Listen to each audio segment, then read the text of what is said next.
2019 Combat. It's part of the core series of the NeilPryde wave sails.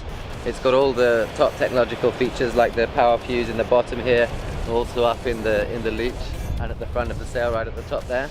The main changes this year from last year are that we spread these two battens out, and that gives you a much softer feeling through this part of the sail, and it also meant that we could take some of the shaping out of this batten and this batten so that the wind makes the profile of the sail rather than the battens making the profile of the sail.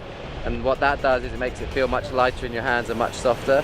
So when you get powered up, the wind fills in here and it gives you that same profile that we always had.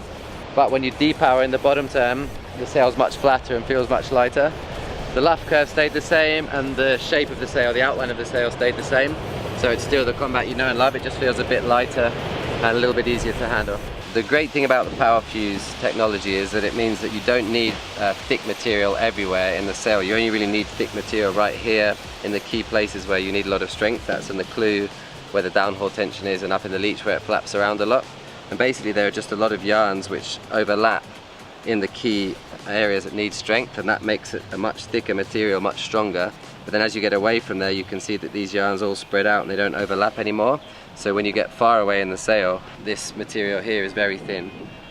Here it's also very thin because you don't need the strength there, you just want it to be as light as possible. The Combat has 4 battens in all sizes. It's available in 2 different constructions, an HD version and a monofilm version. HD just has the X-ply in the middle of the window, and that makes it a little bit more heavy duty. And then the HD version, it comes in green and red and orange colors, so 2 different color options, and the monofilm version comes in the purple colors, same as the Evo X. It's pretty easy to downhaul, there's not so much luff curve, you can do it like that. There's a visual trim system now which makes it super easy to tell how much downhaul you need to have. I just rig it once, feel how I like it, find the location in between those dots where I like it, and then I just look for that every time. As far as batten tension goes, you just pop it open like that with your fingers and twist this little screw. Few twists around, and you're looking to get all the wrinkles out, especially in these bottom 2 battens. That one above the boom is important as well.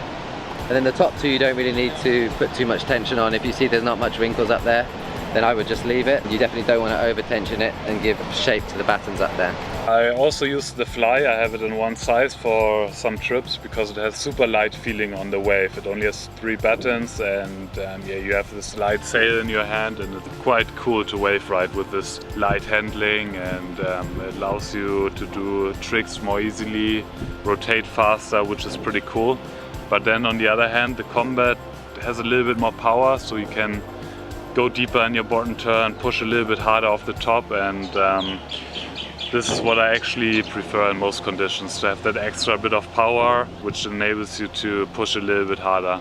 It's, well, I think one of the most durable sails on the market. I personally get worked a lot. You know, I have my sails for the winter, and in Maui we use 4.7 and 4.5 pretty much the whole time. And it's amazing to me, compared to years gone by, just how much abuse the sails can take.